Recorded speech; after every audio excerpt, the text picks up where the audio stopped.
أعوذ بالله من الشيطان الرجيم. بسم الله الرحمن الرحيم.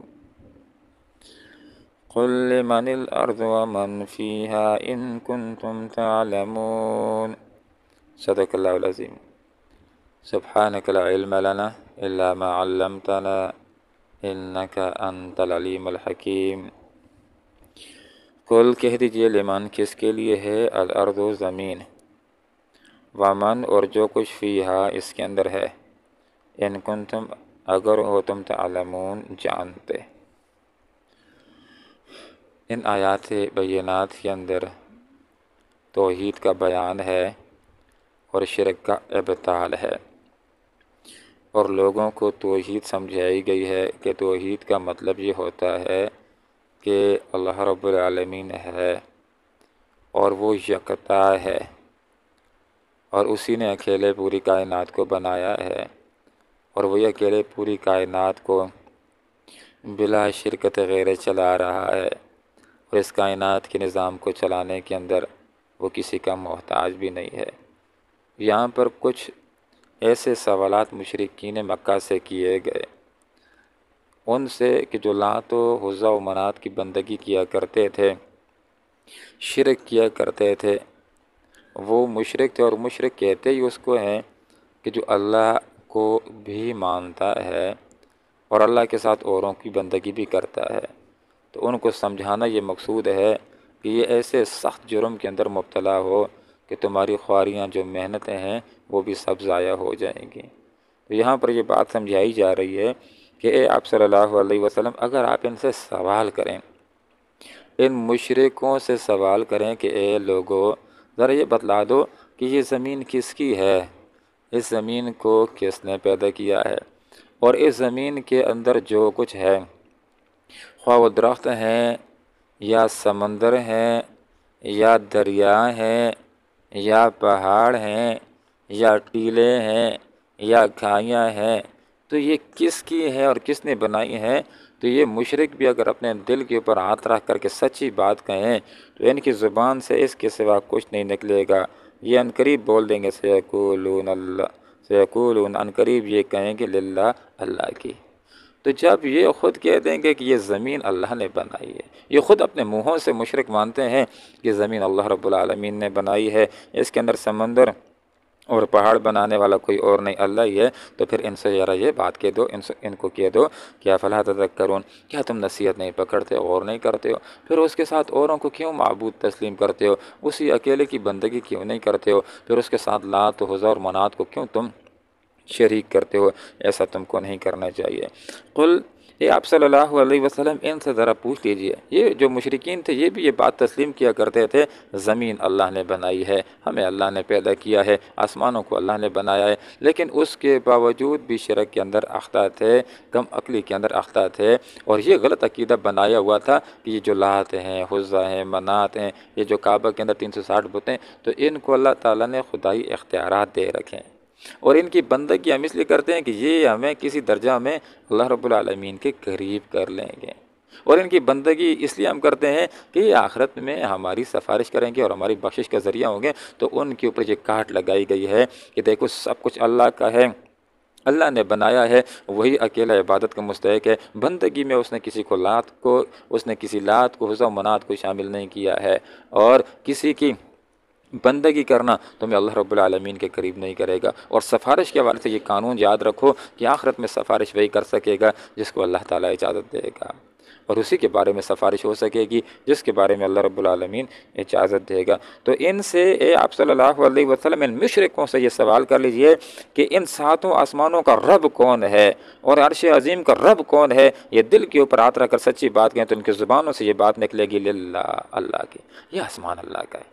خود وہ اظہار کیا کرتے تھے کہ یہ لات عزیٰ و منات نے آسمان کو نہیں بنایا، اس کو اگر کسی ذات نے بنایا ہے آسمان کو، ساتوں آسمانوں کو، اور رب عرش عظیم کا جو رب ہے تو وہ اللہ رب العالمین ہے۔ تو پھر اب ان کو یہ بات سمجھا دیجیے کہ قل افلا تتقون، جب یہ کہہ دیں کہ آسمان اللہ کا ہے، اللہ نے بنایا ہے، زمین اللہ کی ہے، اللہ نے بنائی ہے، تو پھر ان سے آپ صلی اللہ علیہ وسلم کہہ دیجیے افلا تتقون، کیا تم ڈرتے نہیں ہو؟ شرک کے برے نتائج سے ڈرتے نہیں ہو؟ تم شرک کرتے ہو، کیا تم اللہ رب العالمین سے ڈرتے نہیں ہو؟ تمہیں اللہ رب العالمین سے ڈرنا چاہیے۔ کھلے آپ صلی اللہ علیہ وسلم سے کہہ دیجیے، کتنے لوگ ہوتے ہیں زندگی کے اندر کسی خدا کے وہ قائل نہیں ہوتے، لیکن بعض اوقات غموں کا شکار ہو جاتے ہیں تو ان کے دل سے یہ آواز توحید کی آواز اٹھتی ہے۔ جب ہاتھ اٹھ جاتے ہیں کسی ہستی کے آگے، اللہ میری پریشانیوں کو دور کر دے، اس وقت محسوس ہو جاتا ہے کہ ہمیں بنانے والا کوئی ہے، پیدا کرنے والا کوئی ہے۔ تو یہ بھی اگر ان سے پوچھ لیجئے کہ من بیاد ملکوت، کس کے ہاتھ کے اندر ہے بادشاہی ہر ایک چیز کی، اور وہ پناہ دے سکتا ہے اور اس کے خلاف کوئی پناہ نہیں دے سکتا، اگر تم جانتے تو ذرا بتلا دو۔ تو یہ اگر سچی بات کہیں، دل کے اوپر ہاتھ رکھ کر کے ان کی ضمیر آواز اگر دے دو تو یہ ضرور کہہ دیں گے للہ، اللہ کے ہاتھ کے اندر بادشاہی ہے۔ لوگوں، جب مانتے ہو زمین اللہ کی ہے، جب مانتے ہو اللہ نے پیدا کیا ہے، جب مانتے ہو آسمان اللہ نے پیدا کیا، جب مانتے ہو کہ ہر چیز کے اوپر بادشاہی اللہ کی، جب مانتے ہو کہ حقیقی رازق خالق مالک اللہ رب العالمین ہے، تو پھر صرف اسی ایک کی بندگی کیوں نہیں کرتے ہو؟ تم کہاں سے دھوکہ کھا فَأَنَّا تُبْصَرُونَ، تمہارے اوپر کہاں سے جادو کیا جاتا ہے؟ اور جادوگر تمہیں اللہ سے پھرا کر کے بتوں کے آگے گرا دیتے ہیں، کہاں سے تمہارے اوپر جادو ہوتا ہے؟ کہاں سے جادو میں پھنس جاتے ہو؟ کہاں سے تم دھوکہ کھا رہے ہو؟ لہٰذا سمجھنے کی کوشش کرو، لات و عزا و منات کے آگے جھکنے کی کوئی ضرورت نہیں ہے، ایک اللہ کے آگے جھکو، اور اس اللہ کی بادشاہی کی اتنی بڑی طاقت ہے۔ تھوڑا سا ان الفاظ کے اوپر غور کیجئے، وَهُوَ يُجِيرُ، اللہ پناہ دیتا ہے، اللہ پناہ دے سکتا ہے۔ اگر اللہ رب العالمین جس کی حفاظت کرنے کا ارادہ کر لے، پوری کائنات الٹی لٹک جائے، اس کو سزا نہیں دے سکتے، اس کو نہیں پکڑ سکتے۔ تھوڑا سا اس مثال کے اوپر غور کیجئے، اللہ نے ارادہ فرما لیا اپنے حبیب کو پناہ دینے کا، تو چھوٹا سا گھر تھا آپ صلی اللہ علیہ وسلم کا، کتنے نوجوان کھڑے تھے کہ آپ صلی اللہ علیہ وسلم کو رات کو ہم نے شہید کرنا ہے، ان کے بیچ سے اللہ تعالیٰ نے صحیح سلامت نکالا ہے۔ اللہ جس کو پناہ دے اس کو کوئی سزا دے نہیں سکتا ہے۔ اللہ نے ارادہ فرما دیا میں نے اپنے حبیب کو پناہ دینی ہے، غار ثور کے اندر پناہ دے دی، اور جو مارنے والے تھے، گرفتار کرنے کے لیے آئے تھے، بالکل غار کے دہانے تک پہنچ گئے تھے۔ ابوبکر صدیق رضی اللہ عنہ کا یہ بیان ہے کہ ان کے قدموں کی چاپ بھی ہم نے سن لی، اگر جان کر دیکھتے تو ہمارے اوپر ان کی نظر پڑ سکتی تھی، لیکن جس کو اللہ پناہ دے دے اس کو پھر کوئی پکڑ بھی نہیں سکتا، سزا بھی نہیں دے سکتا ہے۔ اللہ رب العالمین نے ارادہ فرما دیا کہ میں نے اپنے حبیب کو پناہ دینی ہے۔ سراقہ بالکل قریب آ گیا تھا گرفتار کرنے کے لیے، لیکن گرفتار نہیں کر سکا تھا، اس لیے کہ اللہ وہ ذات ہے، وہ یجیر، وہ پناہ دیتا ہے، وہ پناہ دے سکتا ہے، وہ جس کو چاہتا ہے پناہ دیتا ہے، اور جس کو پناہ دینے کا اللہ تعالیٰ ارادہ فرما دے اس کو کوئی سزا نہیں دے سکتا ہے۔ اللہ رب العالمین نے ارادہ فرما لیا کہ میں نے اپنے حبیب حضرت موسیٰ کو پناہ دینی ہے، تو پورے لاؤ لشکر کے ساتھ فرعون آیا تھا، لیکن گرفتار نہیں کر سکا، کیونکہ اللہ رب العالمین نے پناہ دینے کا ارادہ کر لیا تھا۔ اللہ رب العالمین نے اپنے حبیب کو پناہ دینے کا ارادہ کر دیا کہ میں نے حضرت عیسیٰ علیہ السلام کو پھانسی سے بچانا ہے، حفاظت کا ارادہ فرما لیا تھا، تو پھانسی گھاٹ کی بری پہنچا کر کے کوئی پھانسی نہیں دے سکا ہے۔ اللہ جس کی حفاظت کا ارادہ فرما لے، جس کو پناہ دے دے، اس کو کوئی پوری کائنات بھی سزا دینے کا ارادہ کر دے، سزا دینا چاہے سزا نہیں دے سکتے ہیں۔ اللہ رب العالمین نے ارادہ فرما لیا حضرت ابراہیم علیہ السلام کو پناہ دینے کا۔ لوگوں نے، نمرود نے آگ کے اندر جلانے کی کوشش کی، جلا نہیں سکا ہے، اس لیے کہ اللہ تعالیٰ کی طاقت سب طاقتوں سے زیادہ ہے۔ تو اللہ تعالیٰ وہ ذات ہے، وہ یجیر، وہ پناہ دیتا ہے، وہ پناہ دے سکتا ہے، وہ جس کو چاہتا ہے پناہ دیتا ہے، اور جس کو پناہ دے دے اس کو کوئی سزا نہیں دے سکتا ہے۔ اور دوسری بات، ولا یجار علیہ، اس کے خلاف پناہ نہیں دی جا سکتی۔ اللہ تعالیٰ کسی کو سزا دینے کا ارادہ فرما دے، وہ بھی اور اس کا باپ بھی اور اس کے بیٹے بھی سارے مل کر بھی اللہ کی سزا سے بچا سکتے نہیں ہیں۔ اللہ نے ارادہ فرما دیا کہ میں نے ابرہہ کو ہلاک کرنا ہے، پوری کائنات اس کو نہیں بچا سکی ہے، اللہ نے سزا دے کر کے دکھا دیا ہے۔ اللہ رب العالمین نے ارادہ فرما دیا کہ میں نے نمرود کو سزا دینی ہے، اس کے نوکر چاکر کوئی بھی اس کو نہیں بچا سکے۔ اللہ رب العالمین نے ارادہ فرما دیا کہ میں نے فرعون کو تباہ و برباد کرنا ہے، پوری فوج ساتھ تھی، کوئی بھی اس کی حفاظت نہیں کر سکا ہے۔ باڈی گارڈ تو حفاظت کرنے کے لیے ہوتے ہیں، فوج تو حفاظت کرنے کے لیے ہوتی ہے، لیکن کوئی بھی نہیں بچا سکا ہے۔ اللہ رب العالمین نے ارادہ فرمایا کہ میں نے قارون کو تباہ و برباد کرنا ہے، تباہ و برباد کر کے دکھا دیا، اس کا مال اس کو نہیں بچا سکا ہے۔ اللہ رب العالمین نے ارادہ فرمایا کہ قوم لوط کو، قوم ثمود کو، قوم عاد کو، قوم نوح کو، قوم شعیب کو میں نے ہلاک کرنا ہے، ہلاک کر کے دکھا دیا۔ حالانکہ وہ کہا کرتے تھے من اشد منا قوہ، ہم سے بڑا طاقتور کون ہے، اپنے آپ کو سپریم پاور کہا کرتے تھے، لیکن جب اللہ تعالیٰ نے سزا دینے کا ارادہ کیا تو اللہ کی سزا سے کوئی بچا نہیں سکا۔ تو یہ اللہ کی طاقتیں، وہ یجیر، وہ پناہ دیتا ہے، وہ پناہ دے سکتا ہے، جس کو پناہ دے دے اس کو کوئی سزا دے سکتا نہیں ہے۔ اور ولا یجار علیہ، اس کے خلاف پناہ نہیں دی جا سکتی۔ وہ اگر پکڑنا چاہے، پکڑنے کا ارادہ کر لے تو پھر اس کو پوری دنیا بھی سزا سے بچانا چاہے کسی کو تو نہیں بچا سکتی، اللہ تعالیٰ سزا دے کر کے دکھا دیتا ہے۔ یہ اللہ رب العالمین کی قدرتیں ہیں۔ بل آتیناہم بالحق، ہم ان کے پاس حق لائے، اسلام لائے ہیں، دین لائے ہیں، قرآن لائے ہیں، احادیث لائے ہیں، یہ حق ہے، وَإِنَّهُمْ لَكَاذِبُونَ، لیکن یہ مشرک جھوٹے ہیں۔ کس چیز میں جھوٹے ہیں؟ یہ کہتے ہیں کہ یہ لات عزا منات کو بھی خدائی اختیارات ملے، اس بات میں جھوٹے ہیں۔ یہ جو کہتے ہیں کہ یہ ان کی بندگی ہمیں اللہ کے قریب کر دے گی، اس بات کے اندر جھوٹے ہیں، اس عقیدے میں جھوٹے ہیں۔ اور یہ جو کہتے ہیں کہ ان کی بندگی ہم اس لیے کرتے ہیں کہ یہ آخرت میں ہماری سفارش کر کے ہمیں سزا سے بچا دیں گے، اس عقیدے کے اندر یہ مشرک جھوٹے ہیں۔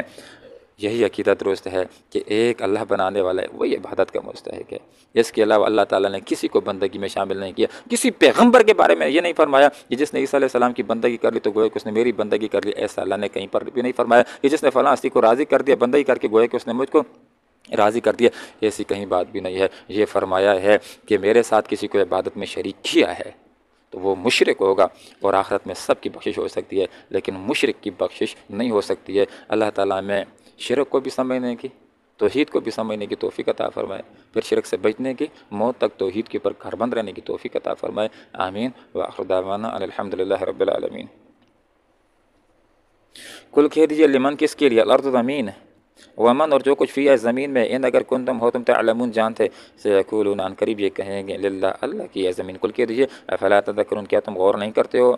کل کہہ دیجیے من، کس کے لیے؟ من کون ہے؟ رب السماوات سب، ساتوں آسمانوں کا رب کون ہے؟ ورب العرش العظیم، اور عرش عظیم کا رب کون ہے؟ سیقولون تو ان قریب یہ کہیں گے للہ، ان کا رب اللہ، یہ اللہ کی چیزیں ہیں۔ کل کہہ دیجیے افلا تتقون، کیا تم ڈرتے نہیں ہو شرک کے انجام بد سے؟ کل کہہ دیجیے من، کس کے لیے؟ بیدی، من کس کے ہاتھ میں ہے؟ بیدی، من بیدی، کس کے ہاتھ میں ہے؟ ملکوت، بادشاہی کل شیء، ہر ایک چیز کی، وہ یجیر، اور وہ پناہ دیتا ہے، ولا یجار علیہ، اور اس کے خلاف پناہ نہیں دی جا سکتی ہے۔ ان اگر کنتم ہو تم تعلمون جانتے، سیقولون ان قریب یہ کہیں گے للہ اللہ ہی کے لیے بادشاہی ہر چیز کی۔ کل کہہ دیجیے فانا، پھر کہاں سے؟ تسخرون، تم دھوکہ کھا رہے ہو، بلکہ آتیناہم، ہم لائیں ان کے پاس بالحق حق کو، وانہم اور بے شک یہ لکاذبون لازماً سخت جھوٹے ہیں۔ اللہم ربنا آتنا فی الدنیا حسنہ وفی الآخرۃ حسنہ وقنا عذاب النار برحمتک یا ارحم الراحمین۔